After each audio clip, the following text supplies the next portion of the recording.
Great. Okay. And thanks right. for reminding me, Nolan, because half the time I forget. Well, we all Yeah, well- forget that. Well, I'm done for the day, so bye, everybody. Okay. No. So, yeah. There was a chat. Let's see. Before we get started. Okay, Laura Oh, White. Santa Okay. Fe. Okay. I'm here. Okay, chat only freebie. Well, hello, Laura. We'll introduce Laura, who is chat only right now. Well, let's get started and introduce ourselves. Okay. Janet is looking forward to applying. Okay, super. Okay. Well, let's get started and we'll just introduce ourselves and then we'll get into today's program. Steve? Okay, yeah, hi, good afternoon, everyone. I'm not sure if it's morning where some of you're at, maybe Santa Fe, it's still morning.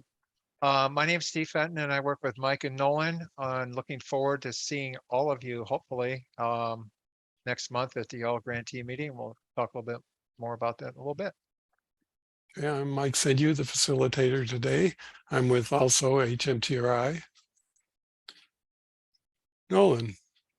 Nolan Curtis with HMTRI, and then in Aiken, South Carolina, and Okay. a retired contractor to the Fed. And so I've been working with these guys off and on for what, 25, 30 years now. So Way too long. yeah. Gary. Yes, I'm Gary Johnson. I'm working with the worker training program, through NIH. I've been here since December, working with Sharon Beard and Jim Remington and Kathy Allman. So glad to be here. This is my first meeting. Those are good people you're working with. Yep. Sharon, I remember when Sharon came in she was an intern and is going to be temporary and now she's running the whole place. So she's a good gal. So Yep. Casey. Hi, my name is Casey. This is also my first time attending and I'm with Groundwork RVA. So our executive director, Rob Jones, and Green Workforce Program Coordinator, Will McQuate, will also be part of the team that's working on securing Brownfields grant. So Awesome. yeah. Rachel, how are you today? Hi, we're doing good. We're preparing for our second cohort, which will be our OSHA 30 class next week. And we have overflow of people who want to join. So we're excited for this. We when we get back into having special guests, we'd like to have Rachel on because she started off last year. She was like some of you. She was just starting off this whole adventure, and now she's got her second class. And she got to turn people away. Fantastic. Iris. Hi, my name is Iris Colom. I work at Paston Corporation in Puerto Rico. Okay. We are very excited because also we have started with our participants doing some outreach, and it's very good for us. We have around 25 participants right now. And also we have started with the HAS Warbird and the trainings, and it's really, really good for us. Good. Yeah, excuse me, Iris. Yes. I know that you and your organization and your people, your community, were very much affected by the hurricanes, and I'm just wondering how you all are doing in terms of recovery from that. Oh, everything is going great. We have a lot of receiving a lot of incentive from the state. So the construction area and all this kind of flooding and everything in the rivers has been working. So we are pretty much better than years ago. So thanks God. Okay, well, that's good to hear. So, Yeah. thank you. Murray Harms.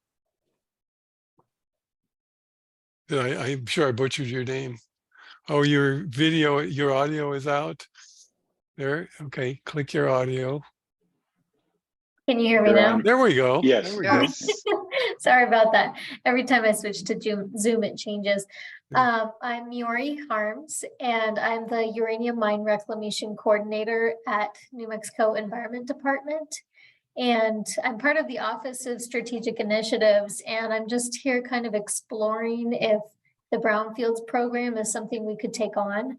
One part of my job is to create a workforce development program for environmental cleanup. So Great. that Okay. was one Well, of the things. hopefully we'll be able to help you. So, Well, and Mike, before we go on, I just tell Miori that Santa Fe Community College is on the call today and they are an active grantee. So which city are you in New Mexico? I'm in Albuquerque and I would be Oh. doing a brownfields where the uranium sites are, so closer to Grants and Farmington. Oh, okay. Yeah, the Janet Curley is the lead instructor of that program. I don't know if you've met her or not, but she's fantastic, very knowledgeable. So Ed, Yeah, I've heard I'm her sorry. name. Ed Kelly. Hello, everyone. My name is Ed Kelly. I am with Nye Communities Coalition here in Pahrump, Nevada. Are they in follow-up? As I said earlier, we're about 65 miles northwest of Las Vegas, heading towards Death Valley. Excuse me, we are in a pretty remote area and doing the brownfields trainings. I'm finishing up a cohort right now. Started with 22 individuals on March 13th that showed up for class. The second day I was down to 19, lost one after the first morning break, and just had some others that just wanted the HAZWOPER training. So they just took the HAZWOPER training, and now I'm completing with, I've had 10 or 11 in the final trainings. We're doing environmental technician training today with Beck Environmental. And then we'll finish up and hold a graduation on Friday. So kind of excited. You know, I only had 6 people in my first cohort, spent all kinds of money on the grant on 6 individuals. And so this time was a better turnout and kind of excited, getting ready to plan for another one. And we'll do one more and hopefully get even more individuals that will stay throughout the entire training. But like I said, we are rural and it's hard to recruit. So, Well, Ed, you've got a tough road to hoe. You share the same issues that Rachel does. Rural, sparse employer, sparse participants, but very, very important to the whole program. So keep up the good work. Gary Johnson. You could unmute if you'd like to. There you go. Oops, you had it. There you go. You want me to reintroduce myself? Oh, I'm sorry. That's my bad here. That's I'm a trying famous to. rap line. I You don't guys are know. moving around on my screen. Okay, let's go to Mac. He's our fallback. Hey, Mac. Hi, how are you guys doing? Hello, everyone. My name is Mac Alabed. I am the senior manager of our workforce department here in at Southwest Economic Solutions here in Detroit, Michigan. We have currently an EPA, we're EPA grantee serving the CDL has Whopper and hazmat trainings here in Detroit. Okay, Nancy.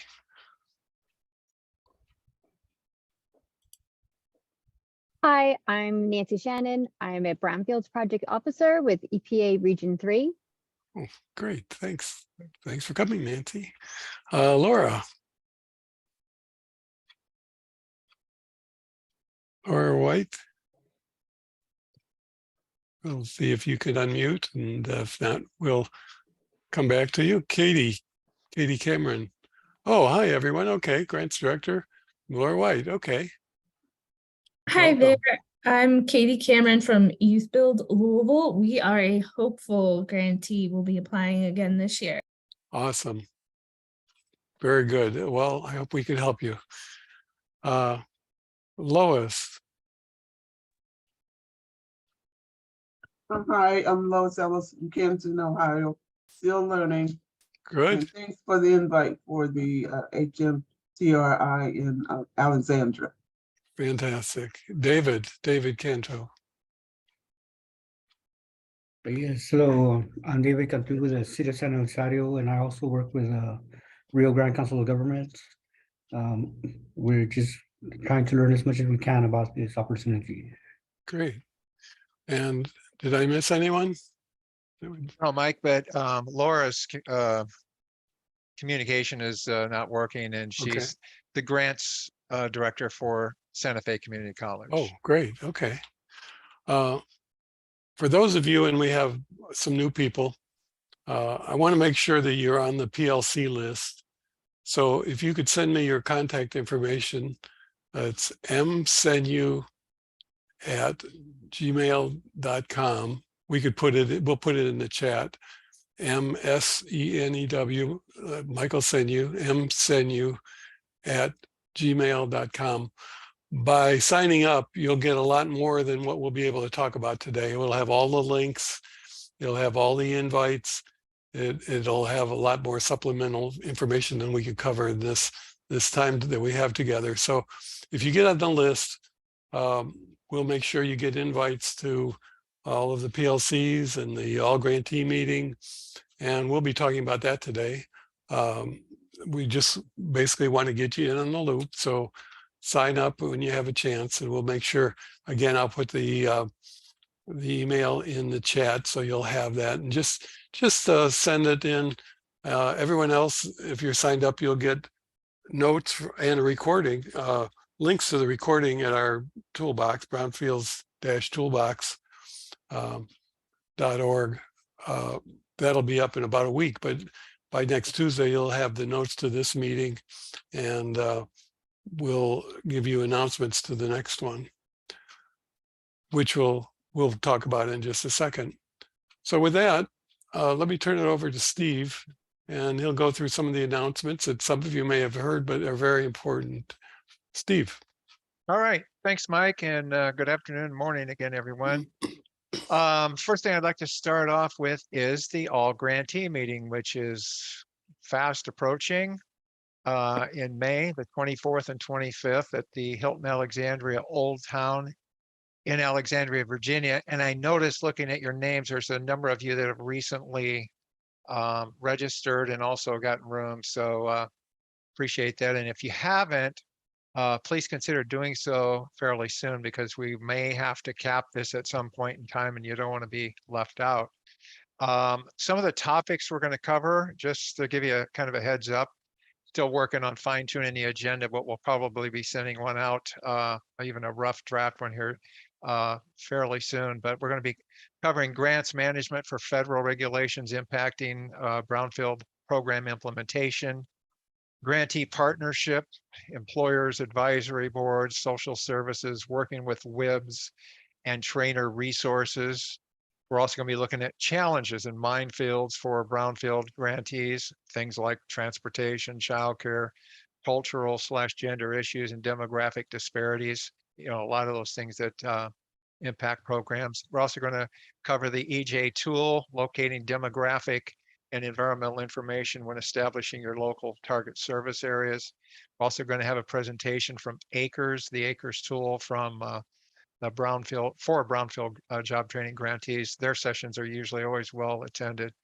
We're also going to cover rural grantee issues and to have a panel of selected programs located in rural communities talk about some of those issues that they're facing.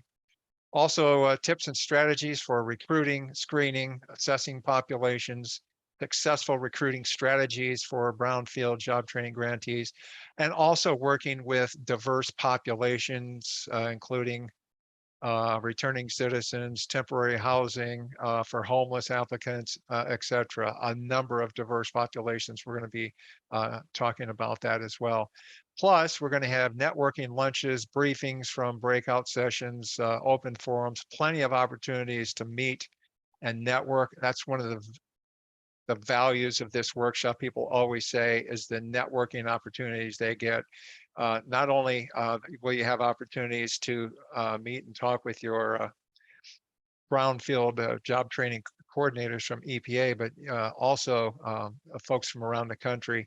And one of the things that I know has gratified Mike and Nolan and I over the years is how much, the networking, happens, and people are so willing to share about, some of the challenges they found and some of the innovative solutions that they've had to overcome some of these hurdles. So it's really a great opportunity.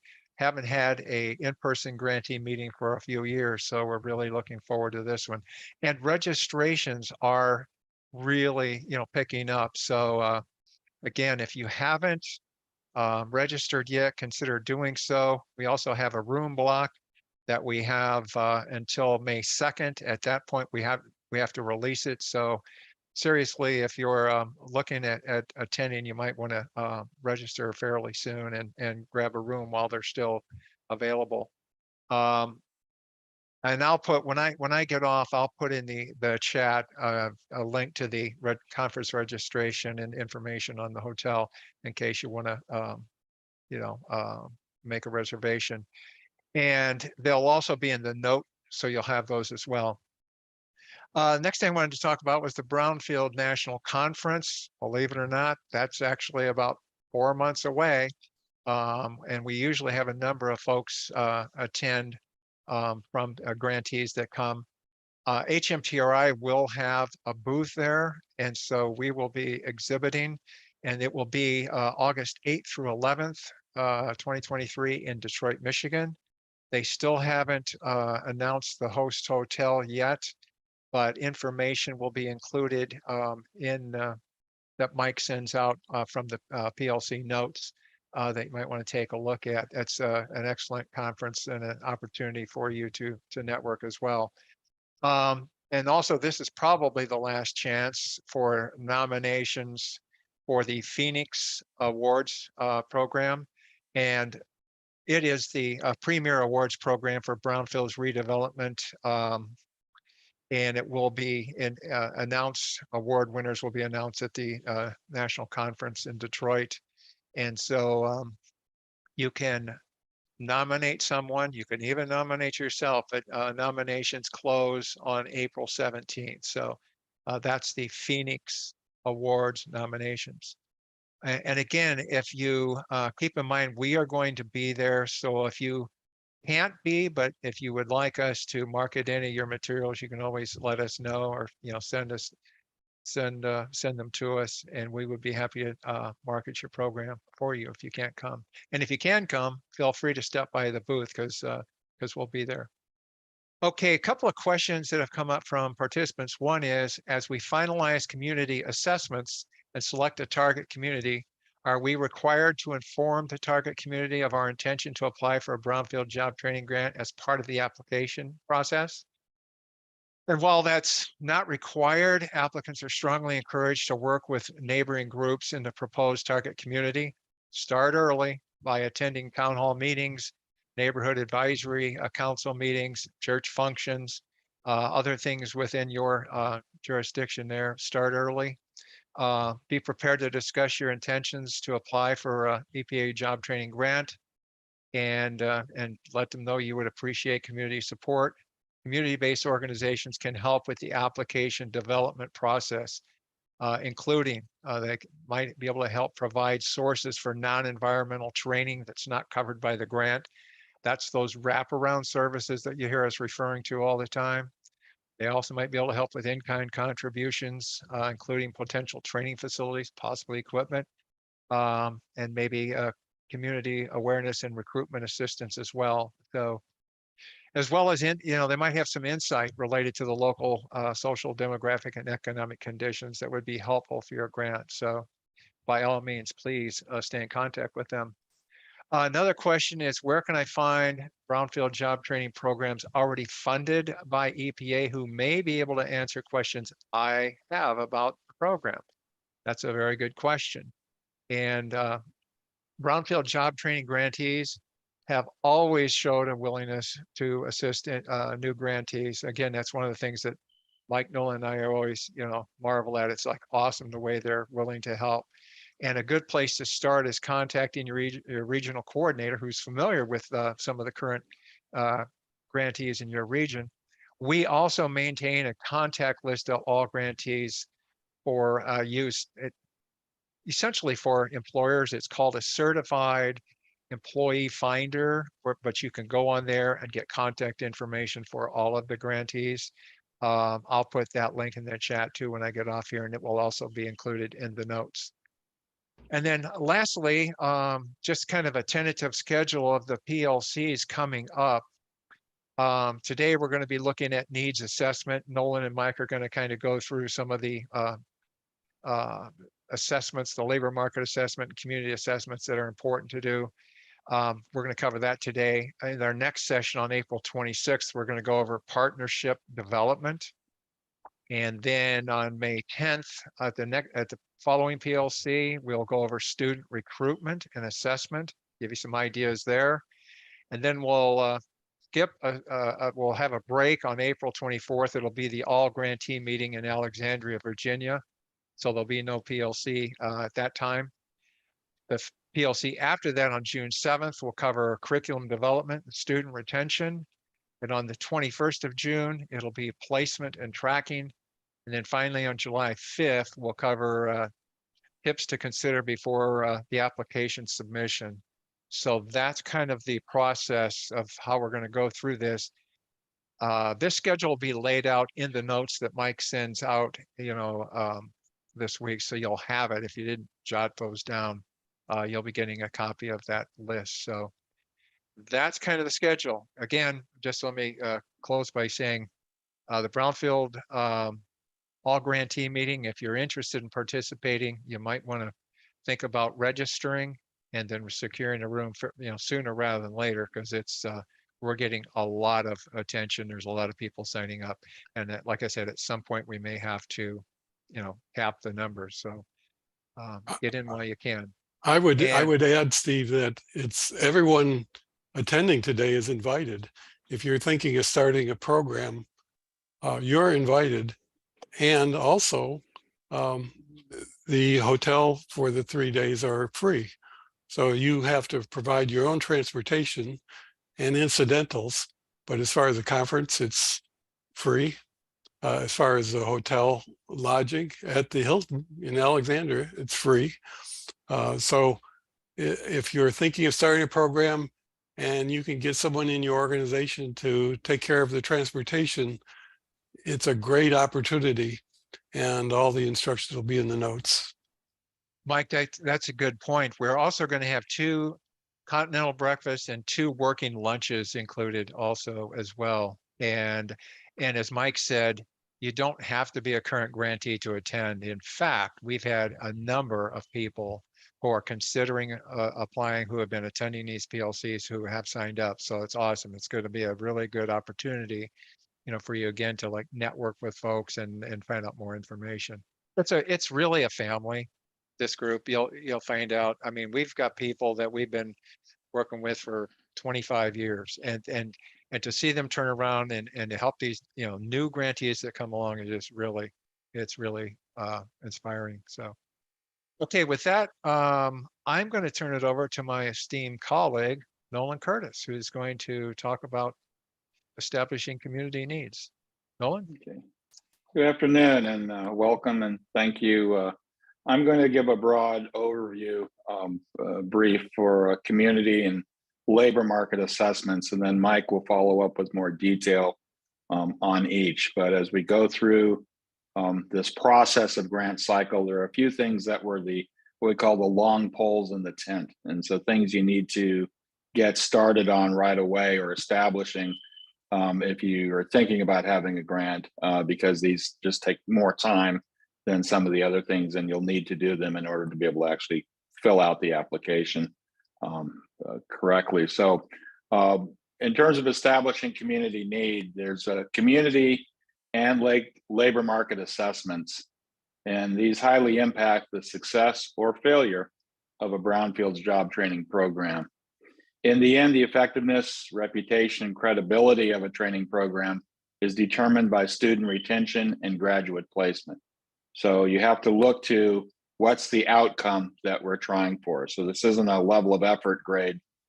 It's really based on outcomes.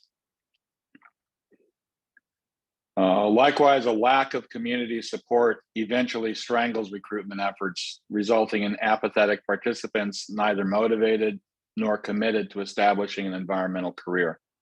Both labor market and community assessments need to begin early, continue throughout the program development, and should be revisited throughout the life of the program. Responsibility for these assessments should be assigned early to individuals interested in working with governmental organizations, potential employers, and with the community. So a few kind of points. One, begin the community and labor market assessments early with as large a net as possible. So again, this is a process, and you just, begin when you can, but it takes a while to get there. Visit and get to know the neighborhoods under consideration. So we like to say walk the talk and walk the block. You have to get out of the office, you have to be in the community, you have to be in the neighborhoods to really understand what's going on there and to meet with the people who are there. Use search engines, internet resources, and surveys for initial background information. So one of the amazing things now is how much information is available on the internet. And so you need to become more savvy, facile, and just willing to research a lot of that information, but it's surprising how much information you can get. Don't restrict the searches to environmental related industries. So there's a number of efforts going on and have been going on across the country to really identify what are environmental jobs, and essentially a job by another name. So in one community, it might be a yard waste coordinator. In another community, it might be landscape pickup. In another community, it's something else. And so there's a broad range of these jobs, and many are associated with companies that aren't necessarily environmental companies, but they reach out and over environmental issues. And so they do have job opportunities there. Involve governmental and municipal agencies in community and labor market assessments. Again, they have a wealth of knowledge and background and experience and data on their local communities and on the local job situation. Drill down to communicate with community leaders and employers exhibiting interest in a local BJT program. So one of the bottom lines to all of this is going to be about establishing relationships, and it is a relationship business. And so it's not enough to know that they're interested in brownfields. It's important to know why they're interested. So you need to really get at why they would be interested, especially in your target population, so you can understand how to better and more effectively reach them. Engage supporters and employers to become part of your brownfield job training. So these are also individuals and organizations that can really assist in terms of being board members, or maybe supplying in-kind services, or just good advice, and so, again, engage them and use them because you are a part of the help for that community. Always ask government officials, supporters, and potential employers for help in identifying additional program supporters. So a rule of thumb that some organizations use is never come away from an interview or a meeting with less than 3 leads. So, ask them, who else might I talk to? Who else, might be interested in this? Who can you recommend? And you'd be surprised. 2 things happen. One, it increases leads and recommendations that you might never have thought of. And 2, at some point it circles back and you get a really good idea of who the movers and shakers are, because some of the same names and same organizations and people just keep coming up. And so that these are the go-to people in the community. And then document the meetings and supporters for possible inclusion in the grant application. So the idea of who did you talk to, what meetings did you attend, where did you give presentations, these are all going to be important in the overall application, and Mike will talk more to that. So the community needs is outlined in the request for application guidelines. When they're issued, the evaluation criteria begin with the detailed statistical description of the proposed target community. So it's not enough to just kind of go out and look at it and say, well, it looks this way or that way. You need the data. Information requested includes demographic information that supports how the community was selected as a brownfield job training target area. Example tables are provided in the guidelines with resources for gathering demographic data. The narrative accompanying the table demonstrates how the proposed program will benefit disadvantaged communities as identified in the Biden administration's Justice 40 initiative, the EPA Environmental Justice Initiative, and how demographic indicators relate to current challenges in the target community, including the following. So environmental issues, social and public health concerns, economic issues, disproportional impacts from environmental harm or risk, potential environmental justice concerns, disproportionate siting of polluting facilities, and disproportionate number of brownfield sites. So rather than discuss responding specifically to the EPA grant application, today's discussion addresses best practices in selecting target communities that will benefit most from a brownfields job training program. After completing a comprehensive labor market and community assessment, responding to the RFA will become pretty much a grant writing exercise using information and background collected as part of the program development process. So again, all of these will be included in the notes and that will be available next week. So if you didn't copy all the bullet points while my lips were flapping, that's okay. We'll get all the data to you. So again, thank you, and I'll turn it over to Mike. Thanks, Nolan. Nolan gave a good summary of what EPA is looking for in the RFA. For those of you who are new or have not submitted an application in the past, I'll give you a little overview, which Nolan touched on, and also included in the notes last year's RFA. These grants are reoccurring every year. They've been recently switched to 500,000 for 5 years. They're very specific of the information they want. And what happens is once you qualify your organization to move forward with the grant application, they start evaluating you. We call it the narrative, or we call it evaluation criteria or ranking criteria. And you have to have response to 7 or 8 very specific questions and have data to support your grant. This grant is a little different than many grants in that you have to have your program very well laid out. In other words, before you even apply, they want you to basically have a test run virtually of how you're going to do it, who are your partners, what's your curriculum. So you have to have your entire program laid out. And this is the problem with this particular grant, in that when it comes out sometime in June, and no one has access to it except EPA people until it's released by grants.gov, that'll be sometime in the June timeframe. You only have 60 days to respond, and that's to write this entire grant. Now, you could write the grant in 60 days, but to gather all the information that we're going to be talking about is pretty close to impossible. To develop your partnerships and that. Definitely people who have had grants for several cycles have an advantage. They've established their partners, but EPA does a good job in leveling the the playing field. So if you're a new grant applicant, EPA is going to understand that, and they realize you may not have the bench that someone's been doing it for 20 years has. You haven't had the time to develop your relationship, your partnerships, your curriculum, your trainers. So don't be discouraged when you see this daunting grant application and say, how am I going to do it? Now, as I said, we will put in the notes the links to the last year's RFA, frequently asked questions, and EPA has indicated to us it's not going to change too much.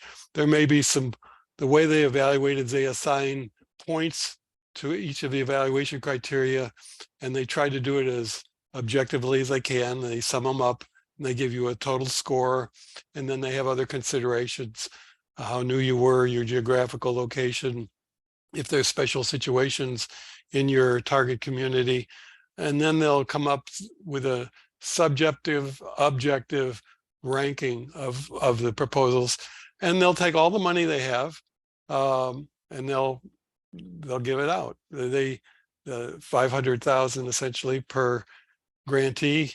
The last RFA was about 29 grantees, so they'll just run them until they run out of money and wait for the next year. So my message to you is, one, apply. And we tell people, these are for new people. Those of you who've been PLC before, you probably heard this. Always apply, even though you think this is daunting, or even though you think you might not have the depth of the competition you're working against. Apply, because it gets you into the loop, and you get to talk to not only people like us, but you get to go to grantee meetings. You get to talk to regional coordinators who will give a run through, a debriefing on your grant, will help you along on what you could do to improve your grant. So we have many applicants who apply the first year and don't make it. Some apply the second year and don't make it. And then bingo, they've got their grant together. It took them a little while. They've got their partnerships together, and they're in it. And once you're in it, you join the other ranks of people who are in it. You can continue to expand your program. So we've had grantees who have been in one cycle. We've had grantees who have been in for 20 cycles, 20 years. So EPA tries to be as fair, but they want to make sure that the people they give money to are going to have a successful program. That's why they're going to ask all these questions. Today, we're going to refine a little bit what Nolan has said. He gave you an overview of the RFA that's going to be coming out. I want to talk about that the first one today, and subsequent PLCs. We'll talk about other ranking criteria. For example, the next big one will be partnerships, which we'll talk about next time. But when we talk about community need is probably the most important aspect of this, because it affects all of the other criteria. You've got to determine the basis of this program boils down to two simple questions. Is the preparer training that you're going to be giving, is it going to be useful to local employers? In other words, your reason for being, is there a reason for you doing this program in the first place? If there's not, why do it? The second big question has to do with the participants. Will your participants be able to find sustainable employment after graduation? So what we have here is two basic questions. One has to do with the labor market assessment. Is there a demand for your students? And the second one is community assessment. Are you going to be doing the right thing for people who are going to be going through your training program? Are they going to be getting jobs? So let's drill down to labor market assessment first. Now, in the RFA, they talk about, they call it community need, and they assign points to community assessment and then labor market assessment. I've reversed the order because I think labor market assessment really is the most important. If you don't have a labor market, you might as well go home. So the question is, how do we do a labor market assessment? And Nolan he talked about statistics that they want. They do, EPA will ask for statistics that are easy to get, because they'll even give you the places where you could get the statistics. And these are simple things like the demographics, the mean income, the unemployment compared to the state. These are statistics that the grant writer or whoever writes the grant can do in the last several weeks of the grant writing. But the more involved part of this is determining your labor market. And we like to say what you need to do is do a very comprehensive upfront investment in determining what your market is. And the reason is it's going to help you in other aspects of writing this grant and in implementing the grant. When it's time to place these students, if you've done a proper labor market assessment, you will have a contact file of who to contact when it's time to place the students. Now, we're going to be writing this grant and applying in June of this year. June of next year, you're going to be starting to think about, where am I going to place these students? Who am I going to be working with? Who's going to be supporting my program? All of these questions are asked, they're answered through labor market assessment. And how do we do this? It's really a combination of things. You want to go from general specific. You're going to go to your WIB, your Workforce Investment Board, and your one-stops, and you're going to talk to them about, are there environmental jobs? Are there people who are looking for people with skills that you may be training. And what we really want to talk about is you're not graduating environmentalists so much as or environmental remediation people. You're really generating people who are vetted and trained and certified. They've gone through a discipline program. They're ready for work, and they've got certificates that may be worth $5,000 or $6,000 to an employer that they could, once they graduate, they could go off running to this employer. Now, the people that will be hiring them aren't, as Nolan said, they're not necessarily consulting, remediation, cleanup firms. They're all over the map. They might be manpower firms. There are manpower firms who are involved in cleanup. They may be apprenticeship programs, pre-apprenticeship programs with trade unions, municipal agencies and government agencies. These are just some of the people that are hiring our grantees. Waterworks, utilities, all of the municipal governmental organizations, the railroad may be hiring material handling people. We have programs that have trained what we call flaggers. What's a flagger? A flagger is someone who's directing traffic. Well, no, not everyone can direct traffic, because if you're directing traffic on a hazardous waste site, you have to have HAZWOPER. You need to have 1910-120, which is called HAZWOPER. You cannot go on a hazardous materials site unless you've got the certificate. Now, you, as a brownfields training program, are going to be giving them that certificate. That certificate may be worth $1,000 to that person, and it restricts the people who could go on the site. We have had programs where, in community colleges, where it's an upside down pyramid, where PhDs have had to go down to the community college to get their HAZWOPER certificate because they could not go on the site. They knew all about the high technical end of the remediation, but they couldn't go on the site because they have not got the certifications. You're going to be providing those certifications. In fact, it's a requirement of this program that every grantee go through HAZWOPER. So what I'm indicating is, when you do this labor market assessment, don't go to the Department of Labor standard occupational descriptions, because it will lead you down a very bad path.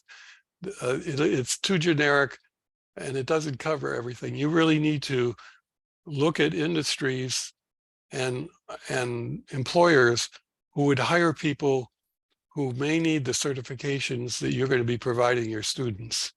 And you can look and see, we have guest speakers on a pretty regular basis and indicate what they're training to. Usually HAZWOPER, confined space, lead, asbestos.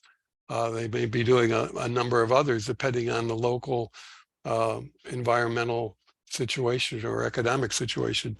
So again, fan down to that. Now, your question, how do I do that? And a good place to start are places like the mayor's office, where find out who in the purchasing department who's doing the remediation in your community, who's doing the cleanup, who are doing things that your workers, when they graduate, could do for them. That's an excellent place.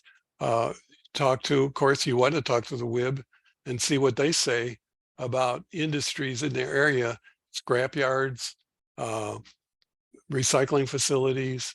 There might be hospitals, and that may lead you down a path where you'll be doing more in the biohazard area. We've had grantees who have trained people who have worked in biohazards during the COVID.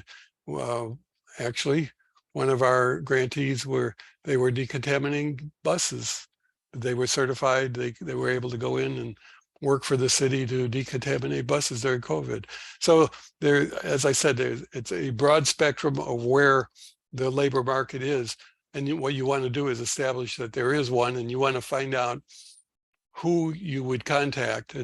And as Nolan said, you want to basically develop a contact file, find out, get your Rolodex going, find out who may be hiring your people, what their name is, who they're with, if they're interested. And of course, once you find someone who says, oh, I'm interested. You've got some people that I think I could use. Now you want to go to the next level and you want to say, would you be interested in getting involved in our program? We're just applying for the grant now, but if we get it a year from now, we're going to be generating some grantees. And they say, yeah, we'd like to participate. And then you go to the next level. Well, is by any way, could you support us in any way? Or could you write a letter? Would you be willing to help us write the grant?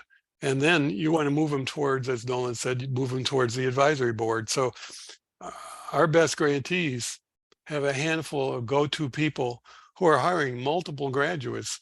And it isn't that you're training them and passing them off to the WIB to place. It's you're training them and they're going right to the employer, and the employer is coming to your graduations. Sometimes they're even teaching courses so they could get a look at your student body, so they could get the cream of the crop right off the bat. So you want to develop that personal relationship, and that's what we call a real labor market assessment, the one for one. Anyone could get the statistics, and you could get the statistics when you write the grant, but definitely drill down. Whether you need to talk to the mayor's office, Office of Economic Development or Purchasing, whether the WIB could provide you with some industries and names, whether you go to Chamber of Commerce, who may have some names that they could provide you with who might work in this area.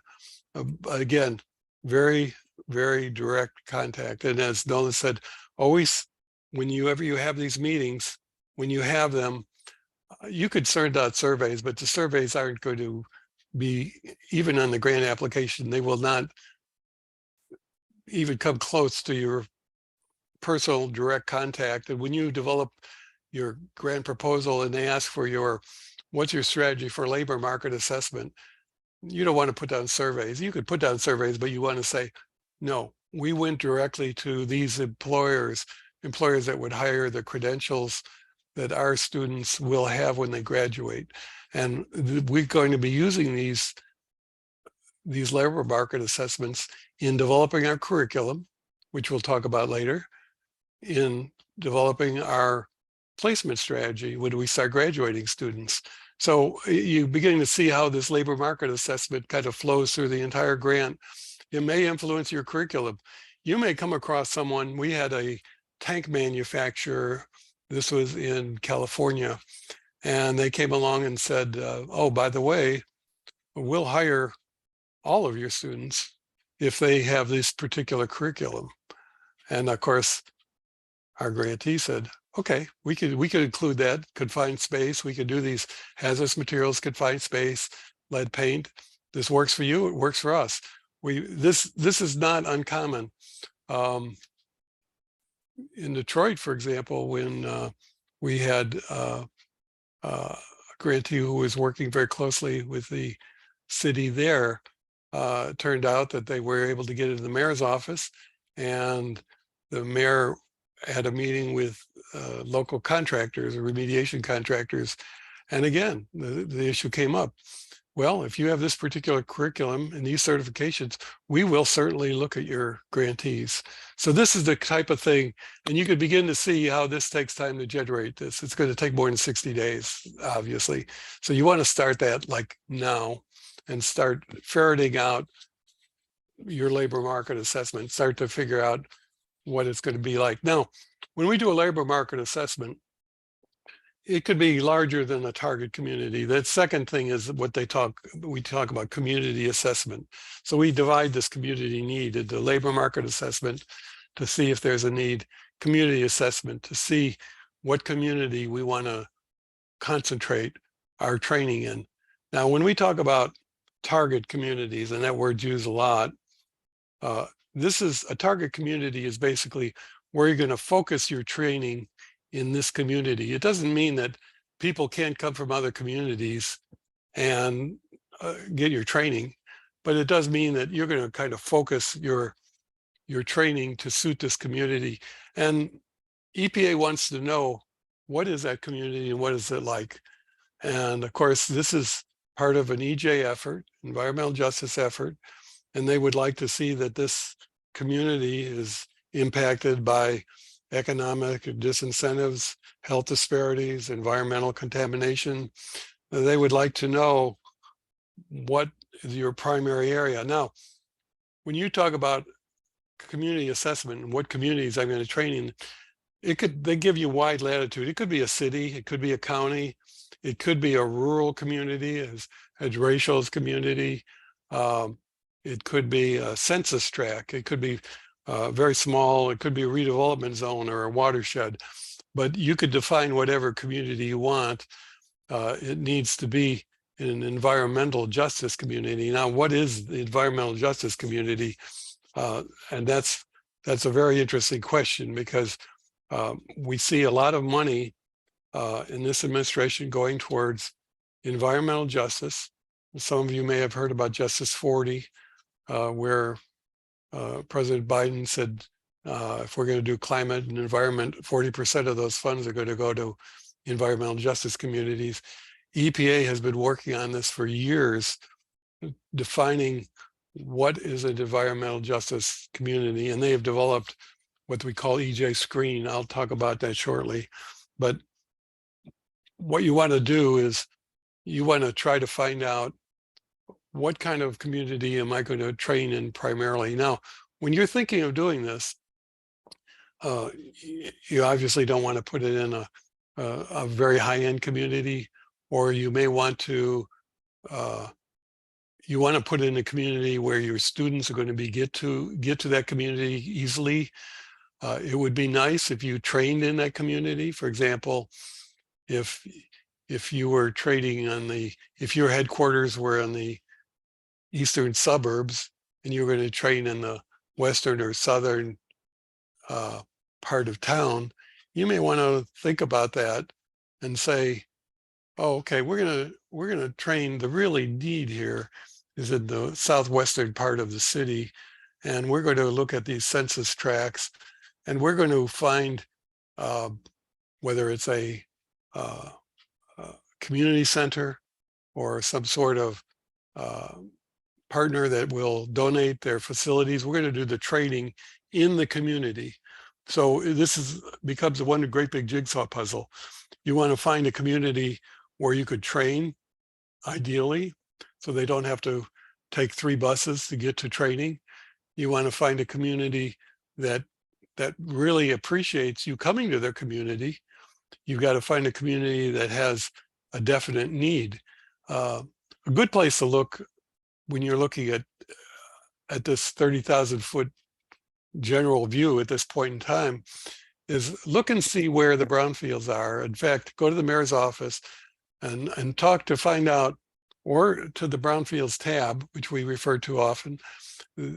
Every state has have brownfields. Find out where the brownfields are. Brownfields are usually in or adjacent to EJ communities. These are areas that have economic distress and environmental distress. So it might be a good place to start.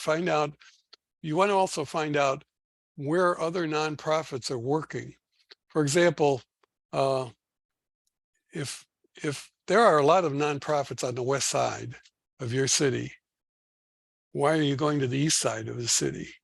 Why don't you look and see why are those nonprofits on the west side? And that also provides you with some other incentives. They can provide you with a lot of wraparound services. For example, whether it's a Salvation Army or a Goodwill, or maybe social services agency, wow, you might be able to locate right next to them or right near them. And they're already serving the community, and they're there for a reason. Join the fray. You may even want to partner with them in different ways. But the fact is, you want to find out where other people are working in these disadvantaged areas. So get a general lay of the land of the area you're going to be working in. Find out where the activity is. Find out where the nonprofits are. Find out where the students are. And of course, the aspects of this, as we said earlier, is you've got to have a motivated student population. So once you find out the west side of this city has a lot of nonprofits, a lot of social service organizations. There are brownfields nearby. You need to actually go into that community and start talking to church leaders, community organizers, and suggest, we're thinking of establishing a job training program here for environmental remediation. What do you think are the attitudes of the people that are living here? Would they like to develop a career in environmental remediation? Or do they look not kindly at environmental remediation people? Are they motivated? Are they close knit? What kind of social organizations or gangs exist? Is there a gang issue? Now, when there is, many of our grantees get around that. You leave your colors at the door, but you want to go into that knowing, before you choose your target community, where am I working and what kind of community I'm in? And again, as I said with the labor market assessment, the community assessment is really great, because once you do your community assessment properly, it'll flow through everything else. You'll be able to, when you get into recruitment and you start recruiting students to enter your program, you can go to the church leaders that you've already talked to. You talked to them when you were developing your grant, and you could say, we got the grant and we want you to be on our advisory board, and we need help with this community. And could we make an announcement to the community that we're going to be starting this program and we'd like to generate some community support? And this is what we're thinking of doing. And once you go through this program, you're going to have certifications worth $5,000 or $6,000 to employers. And we've already done a labor market assessment, and we know there's jobs, and we've got people lined up once they get through training. So again, we've done all of this before we've even written our grant. And you're gonna ask me, you want me to do all this work and I don't even have the grant yet. And this is the way this grant works. Other grants, the federal government gives you a pot of money and you go do the work, or you develop the planning grant. This is not a planning grant. You have to have it laid out, and they want to know what you're going to do before they give you the money. So you have to do all of these things ahead of time. Now, the other question you're going to ask me is, you're asking me to have people make commitments and I don't even have the money yet, but that's okay. And what you're going to say to these people is, we are writing a grant and we think we have a good chance at it. If we could get partners on board, if we could get the community on board, we're not sure that we're going to get the grant, but we need your help. And if we don't get it this year, we can always apply next year. And there's a very good chance we're going to get it this year. So it's a conditional promise that you want to get them to help you. And this is going to flow through the whole grant process, where you're going to say, we got to get our ducks lined up. We need your help. Will you help us? And 9 times out of 10, I'm going to say, sure, I'll help you. I want to get in on the bottom floor of this project. So that's the way to go with that. So that's again, you're beginning probably to see why this takes so much time to do this. Once you do your labor market and your community assessments, EPA's got lots of models. They've got 4 models that you could use to get all the demographic information, get all the data you need if you want. Later we'll talk about, you want to provide EPA with some numbers. They have, the big one is EJ Screen, and EJ Screen is a mapping tool. In fact, at our all grantee meeting, we're going to have someone from EJ Screen talk about how to use the screen. And in fact, in the notes, there'll be a link to EJ Screen, and you can go up on it and it shows you how to zero in on your community.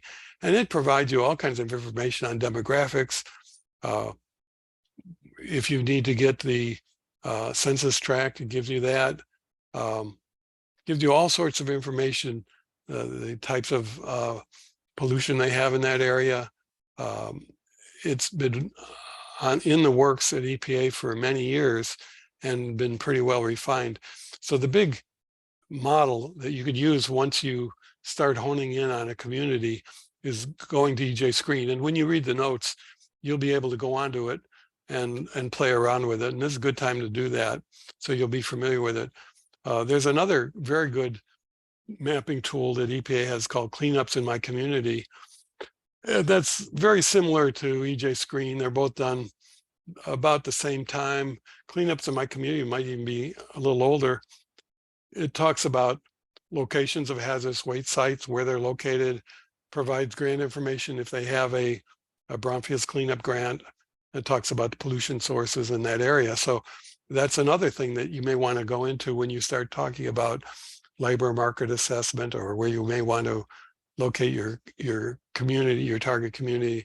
And there's some other ones. There's P2EJ, Facility Mapper, and CGIS. You're going to hear about CGIS. CGIS is the climate and economic justice screening tool. It's very important for agencies in the federal government. When President Biden said we're going to have a Justice 40 movement, and 40% of the money in certain agencies is going to go towards environmental justice communities, the first question everyone asks is, well, what are those communities? Who qualifies for this help?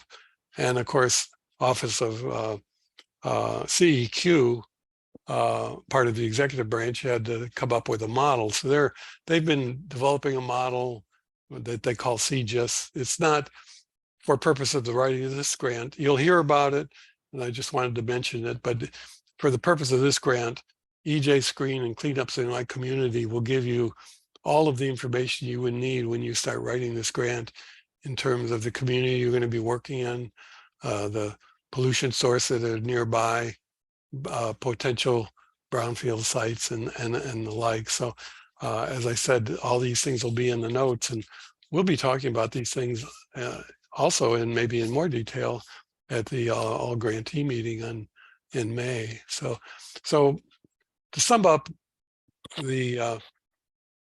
what we're talking about today, when we talk about community need, which is probably the most important part of this entire project, you got to establish the need. You got to establish the community you're going to work in. And right now is the time to start thinking, where do we want to put this program? And once you think you've got an idea of where you want to start drilling down. Are there brownfields? Are there brownfields cleanups? Are there nonprofit organizations in this community? What's out there? Then you want to also go to employers, and you want to see, okay, go to the Workforce Investment Board, go to the mayor's office, find out if there's job opportunities, not for an environmental remediation person, for someone with these certain certificates, HAZWOPER, to work on hazardous materials sites, confined space, people who need OSHA certifications, that you may be teaching certain OSHA courses that others might not be teaching, because they might say, well, we get people in here all the time. They're looking for someone with an OSHA certification in confined space or in lead removal or paint. We've got a big demand for people in lead paint removal in your particular area if you're in an older town. So that's right now, we're at this phase, and we're in the early stages of this, where we're kind of circling the wagons. We're going to start drilling down here, going from general to more specific, and we're going to keep in mind in doing this labor market assessment and community assessment kind of both at the same time. So you probably have gotten the feel that, oh my gosh, this is going to take a while, but we got plenty of time. We don't have 60 days. We've got some months ahead of us. So, and it's not going to change. The grants are going to be, the grant applications are going to be due, come out in June, be out sometime in June, probably due in August. So now is the time to start lining up, and there will be a lot of grants, and a lot of people who won't be as prepared as you will be. So now's the time to get started on it. So does anyone have any questions on all this? Other than, oh my gosh, what am I getting myself into? You know, this is a very rewarding project. Once you get into job training, you love it. We have, as I said, we've got grantees who have been in this for 20 years. The other thing is this is a stepping stone into other grants. We find that they may start off with this grant. And what's nice about this grant, it's a great starter grant. A small organization could get it. Once they get it, they get some state money, they get some other grants. You could ask Janet Curley, started off with a small grant, got a bigger grant, got an NIHS grant, maybe working with the college, and they get bigger and bigger. So success comes to those who can perform and can do a good job. So any comments? Anyone would like to talk about their experiences in doing these assessments at all? No. Okay. Well, it is a daunting project, and but I know you're up for it and you can do it. So. Yeah, I just want to add in, it is a relationship building process on all fronts. I mean, there is a certain, gathering of data and search for information and all that. But at the end of the day, it's really about relationships, and they take a while to establish. They certainly take time to develop and to bear fruit. So, it's one of those things that you really can't start too soon in terms of that outreach and that relationship building with all of these different organizations and entities. And you never quite know where suddenly, the energy or the fruit or, whatever it is comes from. And sometimes it's places or agencies or organizations or companies that you least expect it. But always listen to them so that you understand their needs, their concerns, and sometimes even just how they want to help. And so, but again, we wish everyone well and all the best doing that. This grant used to be a $200,000 grant. It went up to $500,000. So it's expanding. The money comes from the bipartisan infrastructure bill, which most of you are familiar with. This is a really big pot of money that goes through 26. There's all indications that these grants are going to continue at a fairly high level. Now, we're not talking about hundreds. We're talking about 20 or 30 grants, but we don't, because as you see, it's very specific. It's a very specific area. Your odds of getting a grant are pretty good because it's a daunting application. And if you do it, there's a very good chance you can get the money. So it's one of those things it's worth going whole hog into and writing the best application you can. I think that's the key here.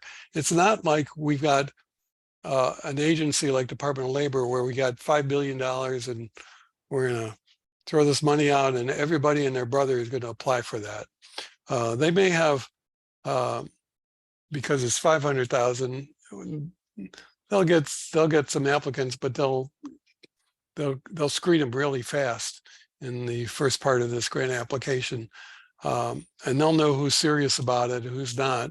And they do a cutoff. They'll do a quick screen right off the bat. We call it the narrative page, where they find out how serious you are. And they notify those who aren't serious in 15 days that they didn't make it to the evaluation. Once you get in the evaluation, it's very clear who has done their homework and who hasn't. So again, start building your team. This is the time to do it. Steve, any questions or comments, or anyone have any comments they'd like to, or questions about this? I don't see anything in the chat, Mike. Okay. Well, I encourage everyone to tune in next week. Next 2 weeks from now, we're going to be talking about partnerships, which is second most important thing. Once you've chosen your labor market and you verified, oh yeah, there are jobs here. I can place people with 1910 120, which is HAZWOPER. I can, there's a need, and I've got communities I know I could train in. I think there's some nice communities that there are motivated people. There's a lot of church organizations there. There's social services, wraparound services that I could get. So the next question will be, okay, let's start lining up your partners. Who's going to provide wraparound services? And we'll talk about that next time. Well, thanks everybody. And we'll be talking to you soon. And for those of you who are not on the PLC list, just send your contact information to me, msenyu. It's in the chat room. msenyu@gmail.com.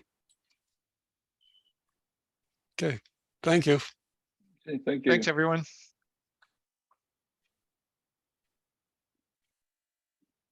Take care. Thanks. Bye. Thanks, Casey. Take care, Iris. Here, Iris. Okay. Alrighty. We will. Steve, you're going to send me some letters, or are we going to wait on those letters? Let's see. I think You're sending to the 26th. to the 26th. Actually, 25 now. Oh, because good. we had CDC of Pampa sign up as we were speaking. Good. So it'll be 25. Yeah, I'll send them out to the 25. But I'm going to clean up the 3 letters that you guys tweaked. Okay. So we all have a clean copy of Okay. that. And then I'll send it out to the 26th. And then I thought, well, maybe what we can do is the facilitator's letter, maybe that can wait till next week, along with the panel folks that we're going to contact. But The testimonial panels, or which ones? no, the workforce, Oh, the panels, because we're going to have to identify. And you know what? Ed here from Pahrump, Nevada, a rural grantee, he's Right. going to be at the meeting. We might snag him for the rural panel. He You would be good. could be excellent. Yeah. Yeah. So I made a mental note of that. But Good. so I thought we could contact those panel people maybe next week. Okay. And if when I send the letter around, if you want to contact those 2 testimonial people you have, Yeah. whenever you want to, that's fine. I was And hoping Paul would be on the meeting, but not. So. Yeah, and I'm waiting for Abby to respond back, and I'm kind of surprised I haven't heard yet, or that she wasn't here at the meeting today, but Right. I'll probably hear from her maybe tomorrow. So Okay. that's what good. I'll do, and I'll keep you guys up to speed with registrations and stuff. Okay. Okay. Okay. On another note, I just sent I sent Eric and copied you and Josh on Connect 41. Oh, great. And so I remember that document. I mean, it's like I was going through, I did this, but for the life of me, I cannot find any of these send, receipt, whatever. So it's fine. Okay. So I dug through all of my email. If I had gotten it, I would have forwarded on to you, Nolan. So yeah, it must have vanished. but it's the weirdest thing, because when I was looking, because I think I was out of town when I did it. I mean, I think, and that might have been part of the problem, was it went into one of my little ghost files or something. But when I was going through it, I did this. I mean, I remember Right. the little asterisk at the end of one of the long lists about which programs got grants and didn't.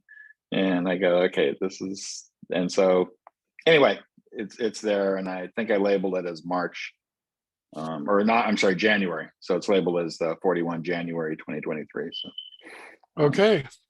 and Awesome. but that's done.